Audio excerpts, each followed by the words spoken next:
Okay, we are going to get started. Good afternoon and welcome to the 10th module for the CCI Clearance Preparedness Program. This is our last module of the 2024 cohort. Thank you all for attending the sessions. We hope you enjoyed and learned a lot and are ready to receive a clearance in the future. After today, if you attended 8, 9, or all 10 modules, you will receive a digital badge at the conclusion of the series. These badges will be personalized and sent directly to you through email. We encourage you to share your badge on your LinkedIn or any other socials. This participation can also be added to your resume. You will either receive a notification that you are receiving a digital badge, or you will receive a notification that you will not be receiving a badge. As always, please reach out to me if you have any questions regarding attendance and module logistics. I will turn this over to Dr. Eric Berger to introduce our last speaker. Thank you so much, Kendall, and also to the students. Thank you all for slogging through almost a year's worth of clearance preparedness webinars. I hope the information that we've discussed, as well as direct interaction like we will have today with people who are actually doing the hiring and helping people make this very important transition, make their dreams come true. So someone who is making people's dreams come true is Kristen Silva. They're at Amazon Web Services, and they've been doing recruiting at AWS for a few years. And they've been had a variety of HR and recruiting roles, actually for more than just cleared kinds of companies, a whole host of companies I saw. Uh, and of relevance for today, a focus on technical recruitment for cleared teams. So with that, Kristen, we are all ears. Thank you. Hello, hello. Thank you for having me today. So, I don't have any sort of formal presentation because I wanted to make sure that I was addressing the types of questions. I didn't want to over prepare.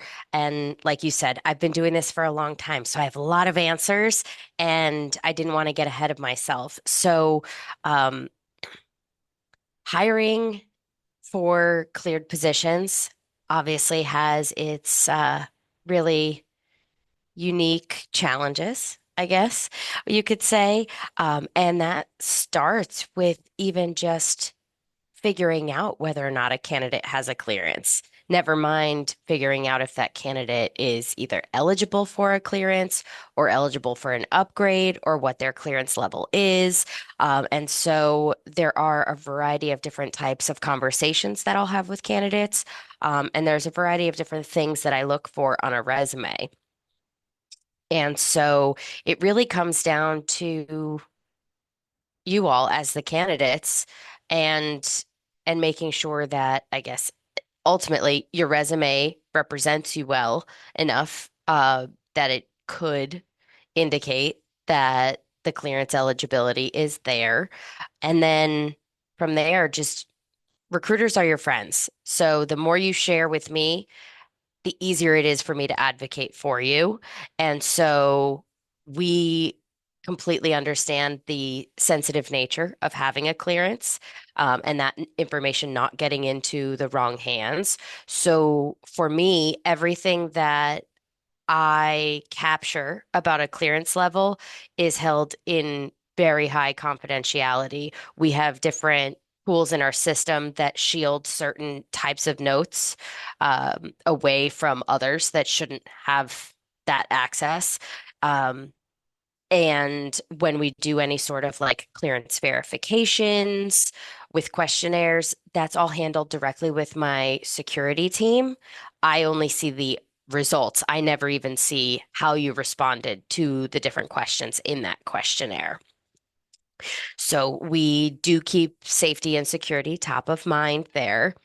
Um, at AWS specifically, we have a variety of different teams that need a variety of different clearance levels. So it really is very team specific because of whomever their government customers are. So typically, I'm hiring for anything from a top secret level all the way up through a full scope polygraph. And that could be with a number of different federal agencies. And so we do all of the digging with you ahead of time to make sure that we are having you interview for a position that would be able to carry your clearance. So I would love to have this be a little bit more conversational from this point. So if anybody has any questions that they want to type in the chat, or I'm not sure if anybody is able to take themselves off of mute and ask questions that way, or maybe if you, Eric, have any questions that I can Yeah, help navigate. sure. Well, actually, do you have access to the Q&A? Because what typically I've been filtering them, but these are all things that I was thinking of. Like the very first one you said, you look for things on a resume. So the natural question, what do you look for in a resume? Yeah, yeah. I do have the ability to see the Q&A. I had also opened Good. the chat box. That's why Yeah. I was referencing that, but I can see the Q&A, so we can definitely go from there. So, keywords that I look for to see if a candidate is eligible for clearance. Um, well, if I'm looking for a position that doesn't need a clearance already, and I just have to be able to make sure that they would be able to obtain one. Some of the things that I look for are pretty straightforward. Others are a bit more like reading between the lines. Now, not to say that there's any bias in the way that I go about it, because reading between the lines really just, um, say, for example, there are some of our federal customers where if you've lived overseas, like ever, then it's not, you're not eligible for the clearance for that customer. And so I look at where you've worked and lived, even if it was for university. Um, so I do a quick skim for that. One thing that can be helpful, definitely not a requirement, but people will sometimes put on their resume US citizen or US citizen eligible for clearance. If you really are looking to get into the cleared space, something like that wouldn't hurt. Because then even if your resume says eligible for clearance, that also lets us know that if we have a position that needs the candidates that already have the clearance, then we're not wasting your time chatting with you to figure that out. We can keep you on our radar for the next time we have a position that can sponsor the clearance. Um, if you have a clearance, um, it certain levels are a little bit harder to put on a resume, especially if you're using it actively. So there is a sensitivity to that. So not everybody is comfortable putting that just on their like standard resume that's like floating around the internet. But if you are applying to a role that requires a clearance, I recommend creating just a custom resume that has a line item indicating what your clearance level is. And for full scope polygraph level, that it can look a lot of ways. It can have it all spelled out. It can say FS poly. It can say FSP. Any cleared recruiter is going to know what that means. Or it can say ISA or ISSA. If you have one, you know it. And so we are always looking for a combination of different keywords to help us find the candidate resumes quicker. But it's a combination of things in our search, not just any one thing. So now I'm going to take a look at the next question.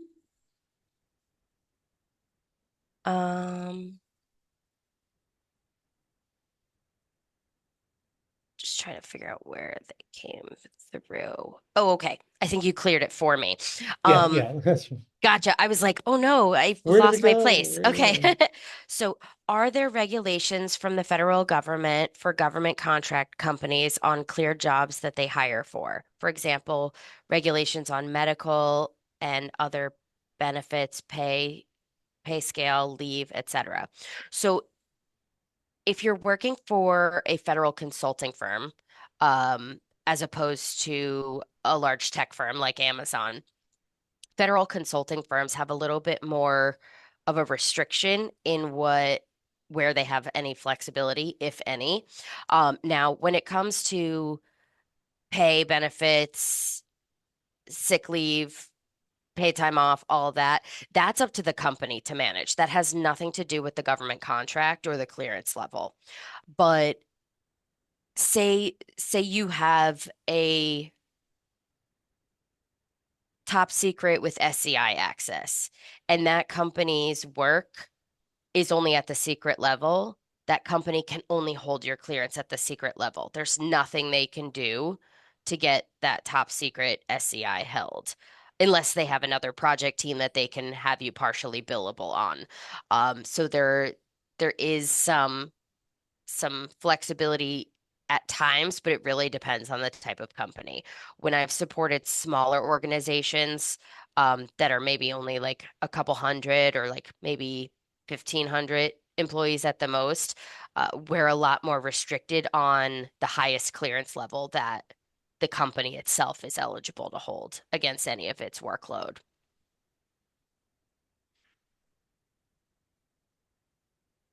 And I was figuring I'd Roughly, let you clear them off now. yeah, yeah. No, So, now yeah, that I got it, yeah, we're good. yeah. All right, done. Gotcha. Roughly how many positions do you currently have for people with an active DOE Q clearance? Great question. Depending on which team is hiring and where their projects aligned, I have seen us successfully cross over a DOEQ at the equivalent level for, say, DoD, the intelligence community, national security, things like that. So, a DOEQ clearance is something that we can definitely work with. That's something that you can just chat with a recruiter about. That would be the equivalent of a polygraph level of some sort. And so, if, say, you were going to look for jobs on our job board on Amazon.jobs, instead of looking at keywords for like the job title or job family that you're interested in, start with just putting in the word polygraph. And then you're only going to find roles that have it in their job description where we either need you to be eligible for or you need to already possess. And that will be clearly defined um, within that description, but then you're getting a shortcut to the cleared jobs at the highest level of cleared jobs that we have. And then, yeah. Sometimes recruiters like myself like to embed our contact information in the middle of those job descriptions. So if you can find that contact information, all the power to you to reach out to that recruiter to see if you can get some more information. Yeah, it proves you actually read the job description, as That my too. students know. That's right. So actually on that though, you mentioned clearance eligible versus having a clearance. And, having a Q clearance is kind of an in-between because it's not top secret, but it is. And Right. clearly, if you got one, you should be able to get the other one. Would you still encourage someone where it says must hold TSSCI poly, Yeah. that it's okay to Yeah. apply for that job? Don't be dissuaded. Yeah. To at least attempt it. Um, Even at a company as large as Amazon, there's only 15 recruiters that support the cleared roles at AWS. So we are very diligent in reviewing our applicants and making sure that we are sharing those applicants with each other for different opportunities. That's honestly how I am aware that we were recently, just within the past couple months, we were able to cross somebody's Yeah. Q clearance over. Although looking the other way, I've got to imagine DOE might be a customer. Do you have people that cross the other way? We have people that cross in every direction, and every government agency kind of has their own Mhm. repository and process. Some play nicer in the sandbox with each other than others. So sometimes it's pretty easy for us to be able to predict how easy it would be to cross something over.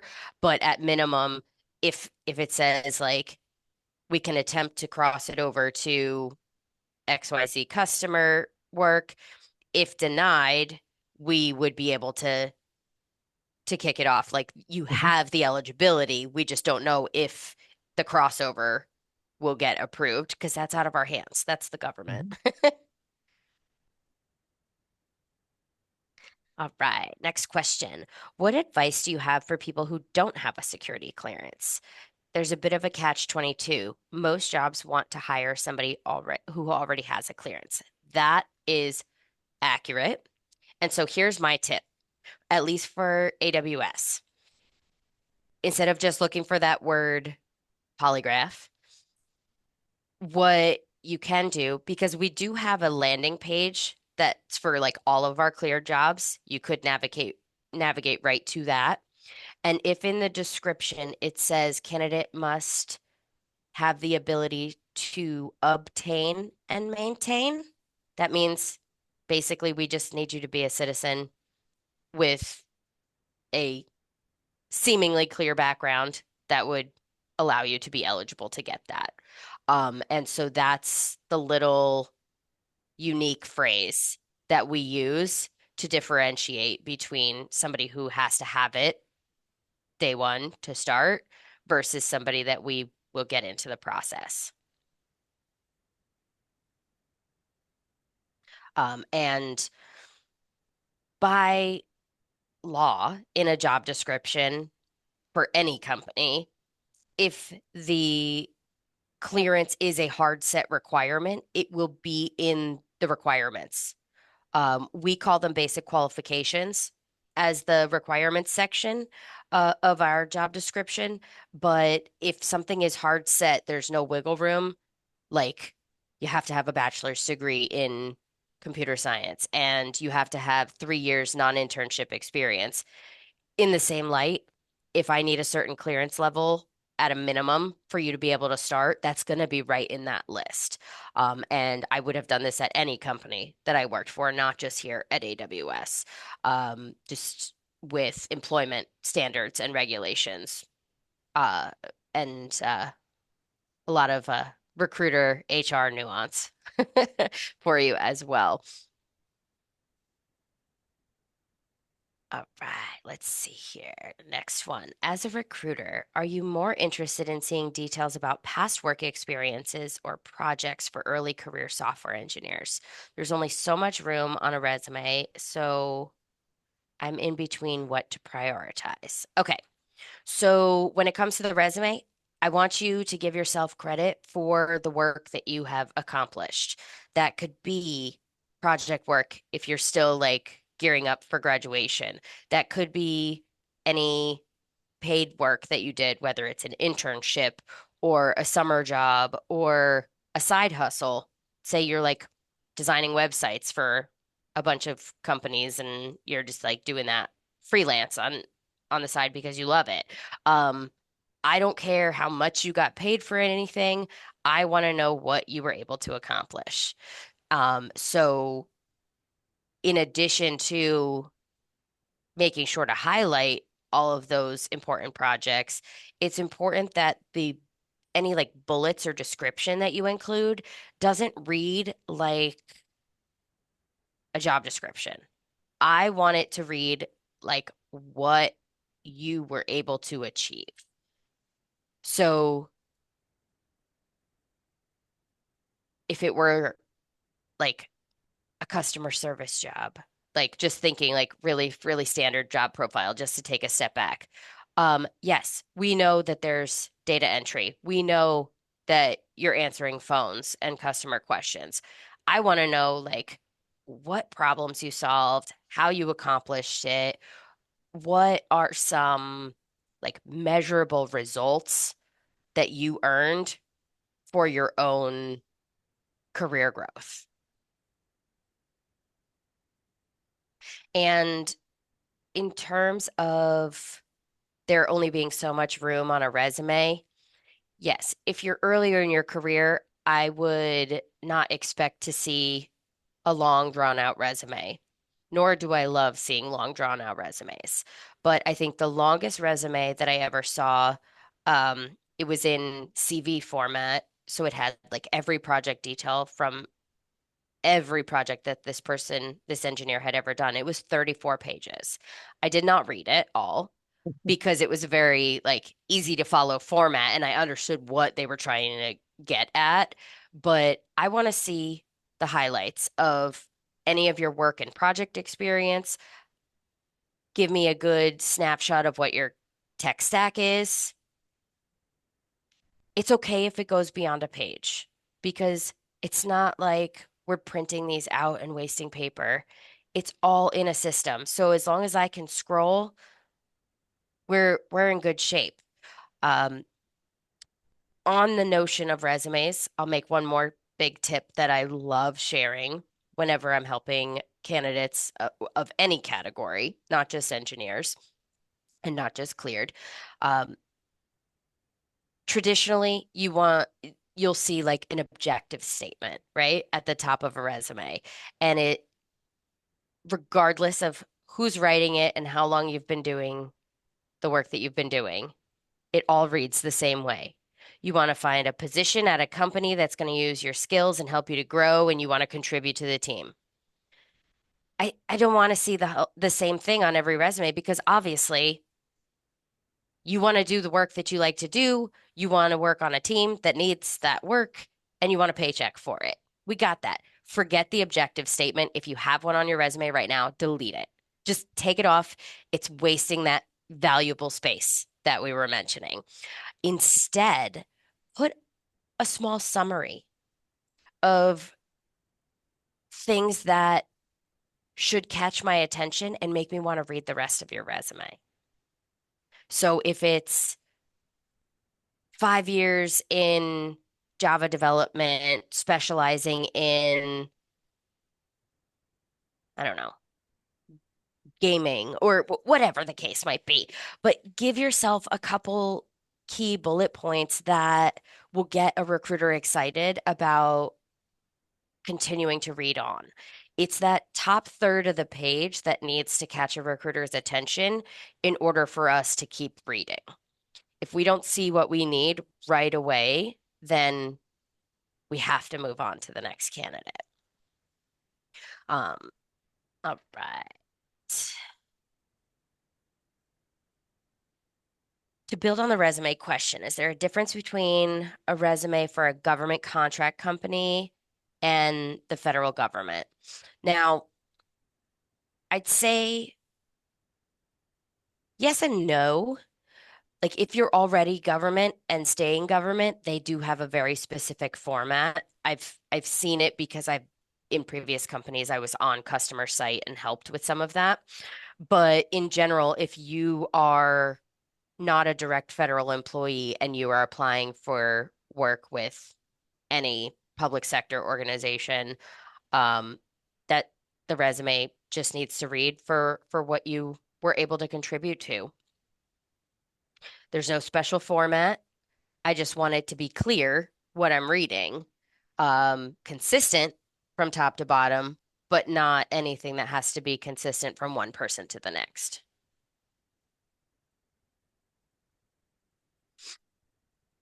What if you did live overseas, but it was when you were younger? That is less likely to be a challenge. Um, but what I was saying there about that, I'm trying to think of like the right way to say this. It's not that you couldn't travel outside of the country or say one of your parents was in the military and you were stationed in Germany for a couple years. Like obviously that's out of your control. Um, and you have to remember ultimately, like Amazon is not the decision maker on this. It's the government. So we have a loose set of guidelines for what we know will work and what we know will not be able to get you granted at the right level. And so when we do say I've already connected with you as a candidate and I want to help you get your clearance, we start with a clearance eligibility questionnaire. It's like really short, 7 questions, doesn't do any formal background checks. It doesn't ask for your social. If you already have a clearance, it's not at risk. Nobody's going to know we're talking to you about this. It's just a set of overlying questions that our security team will review to make sure that you seemingly wouldn't have any issues. So like one of the questions is um, not so much on travel related, but do you have any current familial relationships with any foreign nationals? So say your mom is a dual citizen or your grandmother still lives in Europe, like that's a yes. And so depending on which country that is, that also plays a part. There are some clearances that can't have any foreign nationals. There are some that, as long as it's not one of the shortlisted countries that are an integral threat to the United States, then our chances are still pretty good. And so the government doesn't publish a black and white list of guidance on this for obvious reasons. They don't want anybody to be able to try to outsmart this system. So that's why we just do our due diligence with that security clearance questionnaire to just to make sure that everything pans out. And once again, we're valuing your time in making sure that you're interviewing with a team that can actually hire you if the interviews go well. And it is kind of sometimes a mysterious box. I had 2 interns when I was in government, applicants. One was a dual citizen, the other one wasn't. And the one that was a US citizen, the office said no, and the dual national was accepted. And I was kind of like, and of course, they don't tell you. It's just like Right. yes or no. So I couldn't really parse it, but it was what it was. Yeah. Yeah, absolutely. Does military service give you a better opportunity? Depends on which way you slice it. We have a really strong diversity hiring initiative that taps into quite a variety of diverse categories, but veterans are one of them. So I have many success stories under my belt working with candidates that were directly transitioning military or already veterans in the civilian workforce looking for new work. And so there are ways that those leadership skills that you earn while in the military service transition really well into a corporate role. So that can definitely be leverage for you if you have prior military service. Are individuals fresh out of college someone you look for to obtain clearances? Yes, actually. It doesn't happen quite as often as, like, say, our mid or senior level positions, but just this past hiring cycle for college grads that we were wrapping up for anybody that could join us in the calendar year 2024.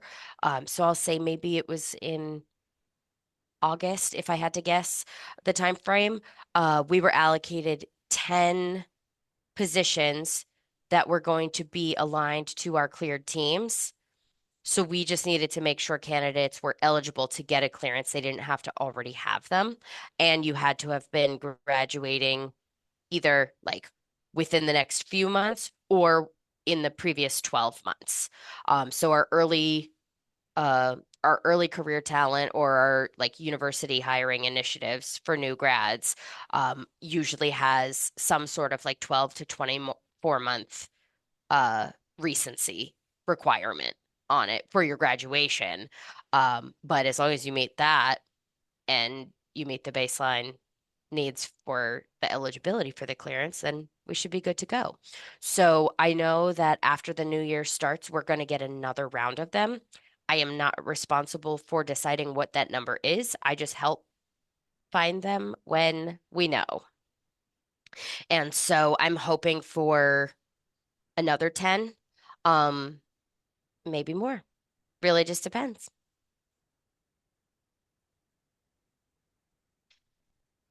Do we have to have a clearance in order to apply for a job? You don't. You can still apply for the job without the clearance, but what I do on my positions, before the position even gets approved to be posted, I add additional job screening questions to any of my roles that require it, or require the eligibility for it. So it will ask, like, if you have a clearance, what is the level? And there's a drop down to pick from. Um, and one of those options is I do not have an active security clearance. So we know people are going to be applying without it. And it's not a knockout question. It makes it easier for me as a recruiter to filter through all of my new applicants to make sure that any of those that do have what I need, I get to first. And then everybody else, I can either kind of work my magic and move over to other opportunities if your skills are there. Or maybe you didn't find my job that just needed the eligibility, but I know it exists, or it's pending approvals right now. It's going to be posted by this time next week. So recruiters are always building that pipeline.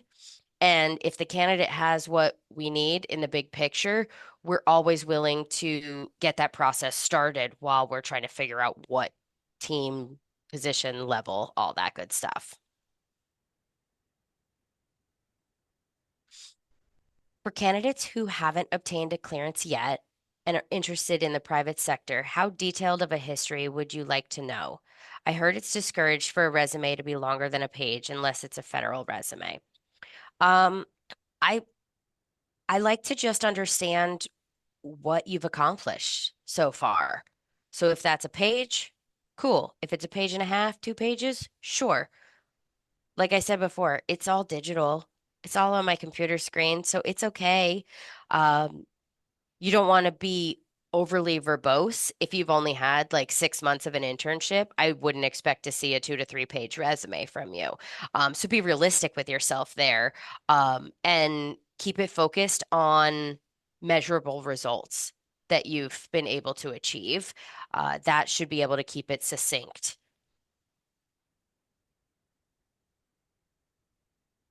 Next up, we've got how do you ensure that the security investigations are conducted impartially and without bias by your team? Okay, so couple easy points of that.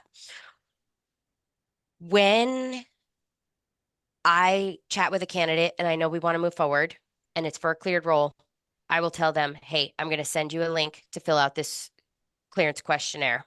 The results go directly to my personnel security team. I do not see the results. Even if I have questions after the fact, just to clarify something, they won't give me any results. Um, the results I get are high level. Yes, they are eligible for X, Y, and Z clearance with A, B, and C customers, eligible to up level to Z level. Like that's it. That's all I get. I do get the customer specifics and the level specifics because that's what I'm asking for. But I don't know how that security colleague of mine got to that conclusion. That is something that uh, stays behind a veil, and is compliant through our like legal team and everything. Everything is in full compliance with making sure that those, like how you answer the questions, has nothing to do with your employment eligibility. It's sheerly your clearance eligibility. I hope I answered that one right. And then like once you're in the clearance process and getting a clearance, that's all the government's say. They assign the investigator, they do all the research with you. We have nothing to do with that. We just have the work and the contracts with the government that allow us to kick that process off. But that's it. We stay out of it.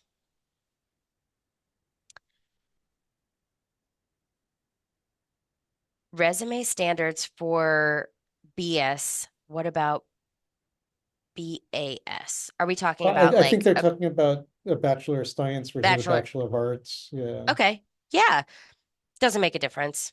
A bachelor's is a bachelor's. I've hired highly technical people that had, say, 30 years of industry experience, and they got a music degree in the early 80s. Like, cool. Like, we got it. Like, you check the box that a bachelor's degree is required. Even if it says bachelor's degree in computer science or other similar field, something like that, I personally keep a very open mind on what that other similar field is. For example, if it is music, I use that as an example on purpose. Um, there is a very interesting correlation between being really good at software development and technical engineering and also being a musician of some sort, whether that's vocals or an instrument, doesn't matter. I've just personally noticed this trend throughout my entire career. And so I think it's fun to kind of think outside of the box, because it's not all black and white. I want to make sure that I'm helping you interview for the right position and level for you. And I want my teams to hire the right people that are going to solve the challenges that they're currently having. And so I personally don't think that having a very specific type of bachelor's degree is a make or break there. Now, if we're talking about like a data scientist and it requires a PhD, I would hope that PhD is in something data science related. So there's always some scenarios where we need those specifics, but other times, most of the time, there's a lot of wiggle room that we can play around with to make it all work. Do you have any recommendations for jobs we should be looking for that have security clearances? What about locations? So depends on what kind of job you're looking for. I mostly speak to software engineers because that's the bulk of what I do, but I do recruit for everything that we need in the cleared space. I've even had the pleasure of helping some of our other partner teams, like our data center operations teams, that are technically part of the infrastructure services group, whereas I'm part of the like software services aspect. And so depending on the type of role, it may not be available in all of the same places. So, like somebody who is like a data serve data center like systems engineer, that type of systems engineering work does not exist on the software side. And so those roles are all on site at different cleared data centers around the US, that do not always correlate to how close by a cleared facility is for the corporate roles. I mean, they're all corporate roles, but in a corporate office setting where there's like a restricted access building. And so typically what I can say is good rule of thumb. If we're talking about the DC area, we've got a couple locations in Virginia and a couple locations in Maryland that are all like pretty, they're in like smaller clusters, I guess would be the best way to put it. Um, and so we've got a few different options there. Um, some other major cities that I know we have a lot of cleared work. Seattle and Denver are two of our other really big ones. Um, and then, yeah, I mean, if you go to the Amazon.jobs page and you find the cleared jobs section, You can see right there where the location possibilities are. We wouldn't sugarcoat that. So if a position says, hey, this one can be located in Denver or Virginia, we mean that. We don't have a preference. And so yeah, there's some flexibility there, but if you are looking to stay in the DC area, we definitely have quite a few location options for you. Next up, we've got side question. Would it be smart to gain IT experience before applying to cybersecurity jobs? Um, sure. More experience never hurts. Um, when you are applying for any job, you want to make sure that you meet the minimum requirements for that job. Otherwise, you're just not setting yourself up for success. So, any experience is better than no experience. And that's why I also say on the resume, like give yourself credit where it's due. If you've done side projects, if you've got a side hustle of some sort that's related to what you're trying to get into, that experience all feeds into the level of expertise that you've gained so far. So definitely do what you can there. Um, if you're looking to get IT experience, um, best way to do that is like through internships or something on your campus, maybe. Um, but yeah, definitely. I'm always an advocate for figuring out unique ways to get new experiences that can help you long term. Is there any way to leverage past?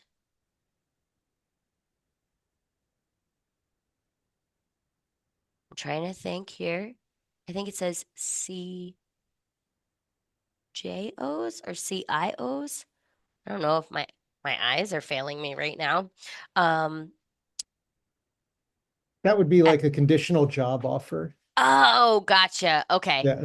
Oh, you're using more recruiting jargon than I'm used to. Okay. Gotcha, gotcha. Okay, thank you for chiming in there, Eric. I Yeah. appreciate that. So if you got a conditional job offer from a three-letter agency that has since been withdrawn, specifically wondering the best way to frame it if I were to mention to recruiters in an upcoming career fair. Um,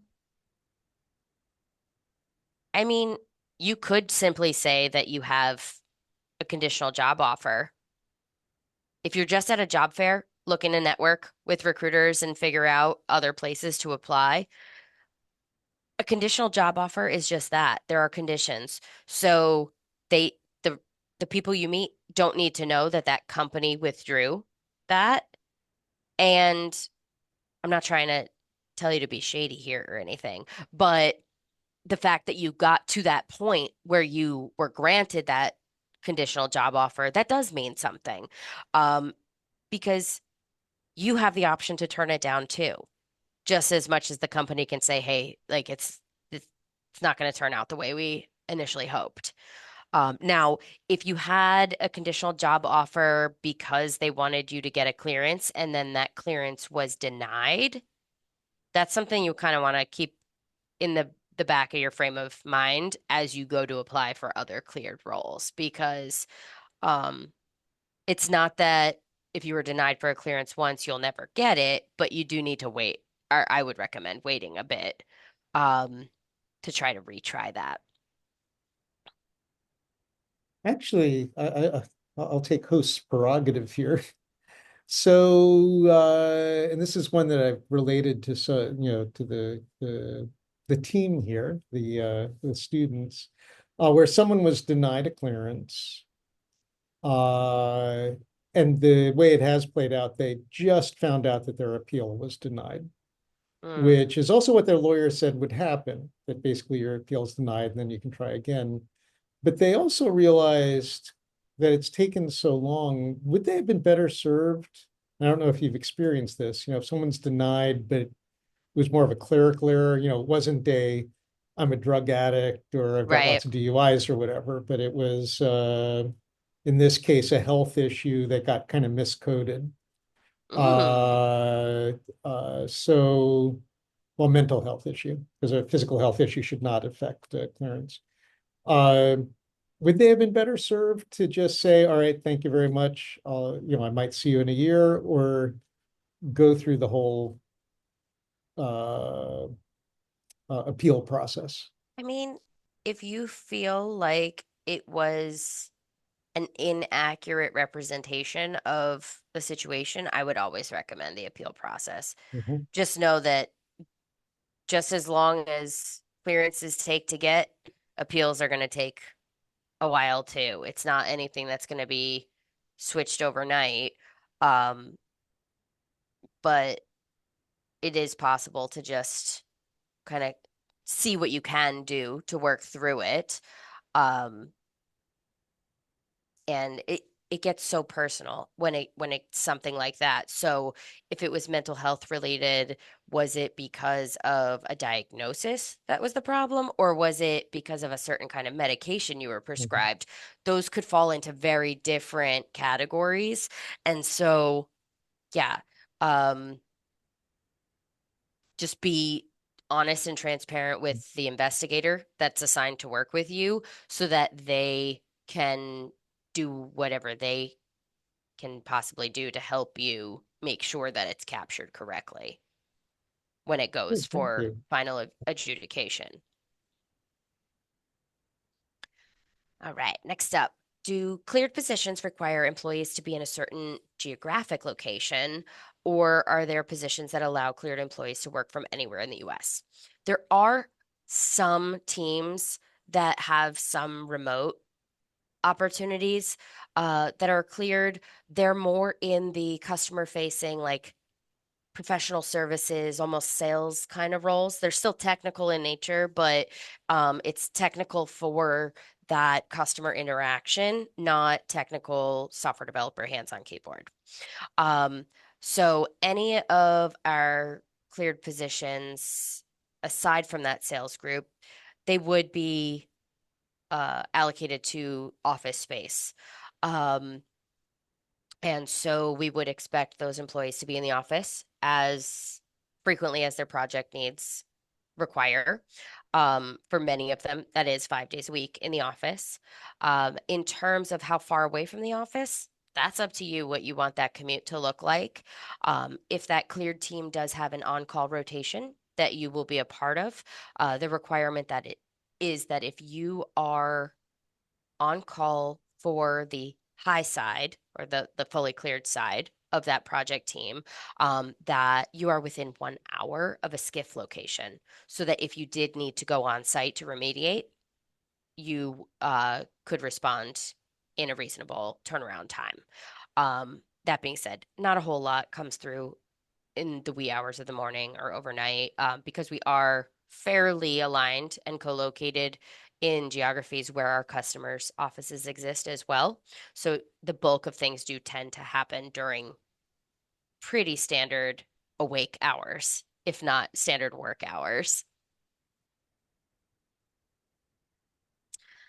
Would a candidate that can't really move to another location because of family reasons have a really hard time finding a clearance job at AWS? It really depends on the job category and what that location is. So like I had mentioned before, we've got the Seattle, Washington area, Denver, Colorado, Northern Virginia, um, Maryland, just on the northern side of DC. I feel like I'm missing one. No, because we have two in Northern Virginia. Okay, yeah. No, those are our core locations. It doesn't mean that there isn't cleared work other places. Um,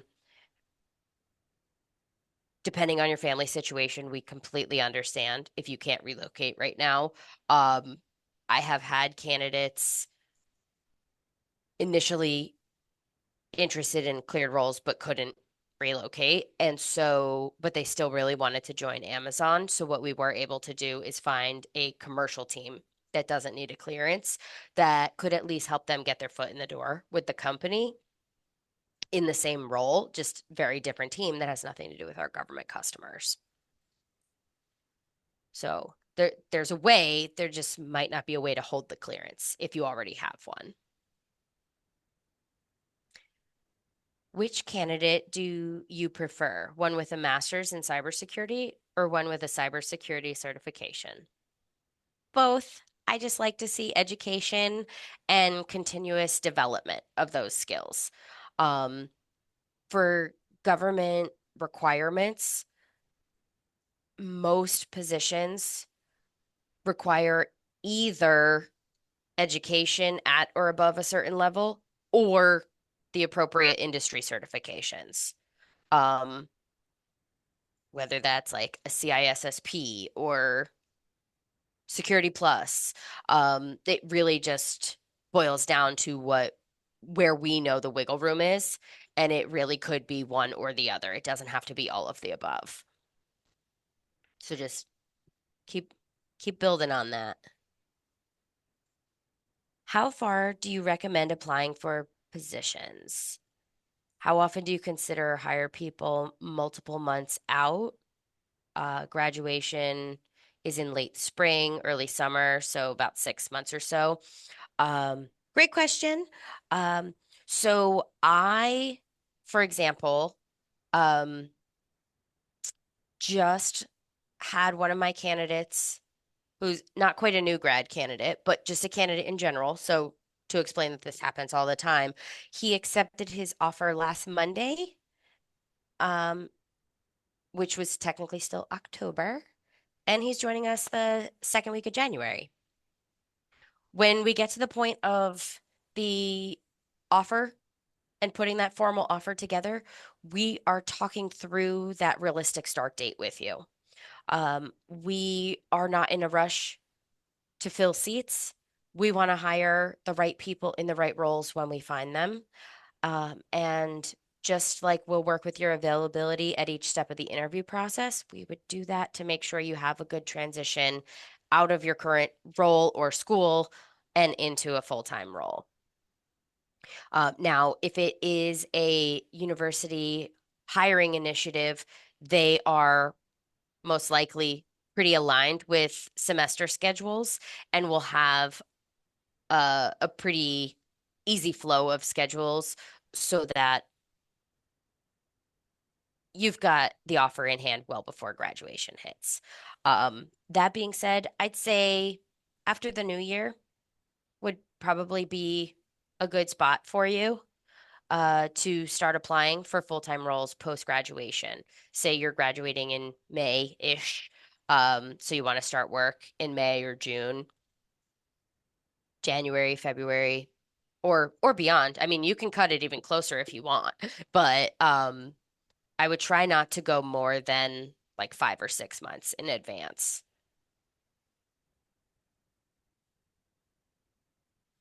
All right. Can you replace experience requirements with additional levels of education for cleared AWS positions? For instance, if a position requires 8 years of experience, can you replace some of those years with a master's degree or PhD? In some situations, absolutely.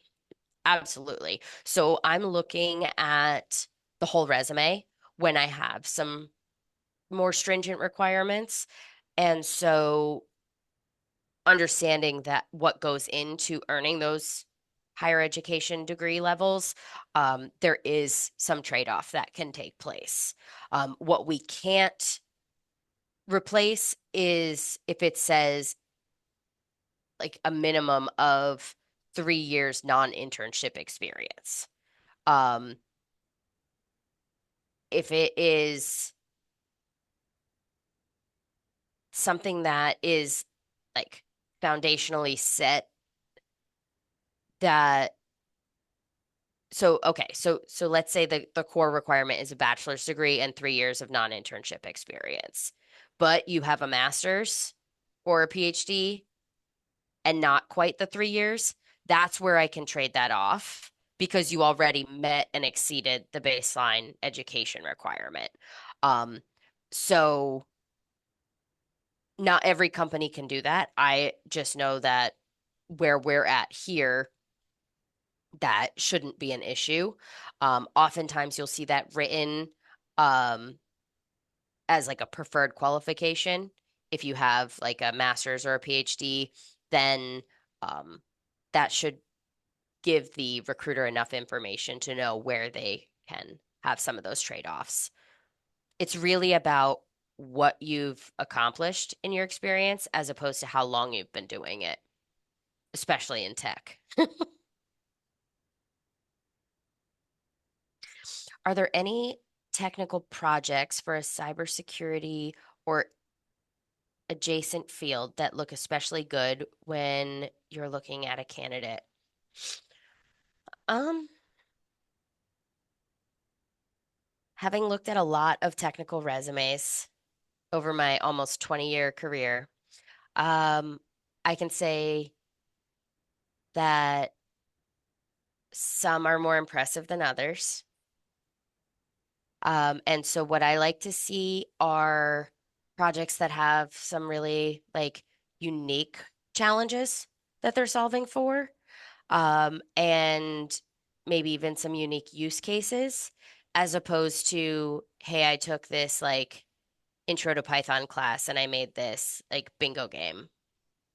Like, cool, definitely groundwork, building blocks, but maybe not so much in terms of highlighting like what you're really capable of achieving. We want to know like how you have been able to implement the technical skills that you've learned in your education into some real world software that solves problems. I guess a bingo application would solve the problem of boredom, right?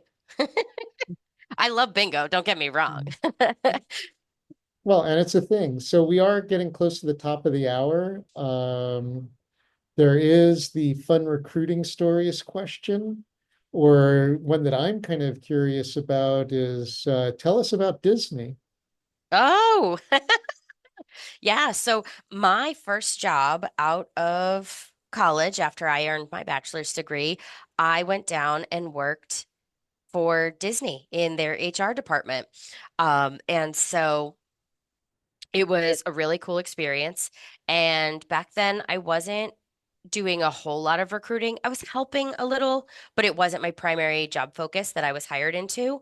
Um, I was focused on their HR team, specifically like work-life benefits, um, and getting a lot of those programs out. So that was really cool. I actually got to build out and execute a strategy of on-site events across the whole Orlando property to interact with our employees as we launched a new like employee like healthy lifestyles profile thing. And so it was really, really fun experience. Uh, Florida weather is fantastic. Um, in all honesty, the only reason I left is because Disney went on a hiring freeze at the time because the economy tanked. And so I was stuck because the project work that I was hired for, I knew uh had an end date when I took the opportunity. I was just naive and thought that I was going to go in and do such a great job that they were going to want to hire me. And I mean, they did want to, they just couldn't. Nobody could. That's right. And so after that, I ended up taking a part-time role in the entertainment operations aspect of the Disney company. And so I worked as a performer in the parks for a couple months And, just so I kept part-time status with the company and I could go to mhm. the parks with my friends on our days off. And so tell me, because it worked for me, but is this something for the students on the call? I mean, I saw it in your background and it's like, wow, that's different. Let me ask her about it. Is that still a thing that will, if Mhm. there's like, so for example, for me, I went to music school before Yeah. and that's a thing that some people just pick up on as, kind of conversation starters. Is that still a thing to do? Yeah. I mean, personally, my like personal brand that I put on my recruiting career is that we're all human. And there are some really obvious and really not so obvious things that connect us all. So I very often will offer personal anecdotes when talking about something, just so that the candidates have like a frame of reference for where I'm coming from. And also, like, I'm a yes person. I want you to be the right person for this job. I'm not looking for a reason to turn you away. So if I see something on a resume that catches my attention that I think my manager is going to ask about, I'm just going to ask you about it straightforward. Whether that be like a significant gap in your employment history or um, an interesting company that you're looking to leave. Like, what is motivating you to leave a company that is known for doing such great work in the area that you're in? Like, what's going on there? So, if it's a manager issue, if it's a hey, the whole team's relocating to Seattle and I don't want to go there issue. Like it all works. And so I try to build that rapport with my candidates from the first conversation I have with them. And yeah, I mean, I've talked about the differences between like biking to work versus the train versus the metro. Um, and then when I reference like what town I commute in from, they're like, "Oh, my grandma lives there." And like it comes up all the time. Like we're all real people. So it's okay to bring your whole self to the interview. Um, and yeah, don't be scared. Kristen, thank you so much, and I love that we're all connected, and that there are very very many ways of connecting, and that even though we're talking clearances, which sound so in the box, cookie cutter, whatever, that there's humanity here, and that someone like you is doing the recruiting. So thank you for your time, and looking forward to some of these students probably taking advantage. In fact, what is the URL for the Amazon Jobs It's portal? literally Amazon.jobs. It's all of the Mhm. positions across the whole company. Once you're on Amazon.jobs, the landing page will allow you to navigate towards a variety of different program types, job categories, all that, and the rest is all all in the mix. Great, fantastic. Well, Kendall, do we have any final housekeeping? Well, first, this was fantastic. I learned a ton. So thank you so much, Kristen, for your time today. I really, really appreciate it. For the students, again, after today, if you attended 8, 9, or 10 modules, you will receive a digital badge. If you did not, that's okay. We will have another cohort in 2025. So look out for that information. And thank you all for taking the time to join us. You made it through. So enjoy the rest of your day. Thank you. I am popping my LinkedIn into the chat right now in case anybody wants to Mhm. connect with me.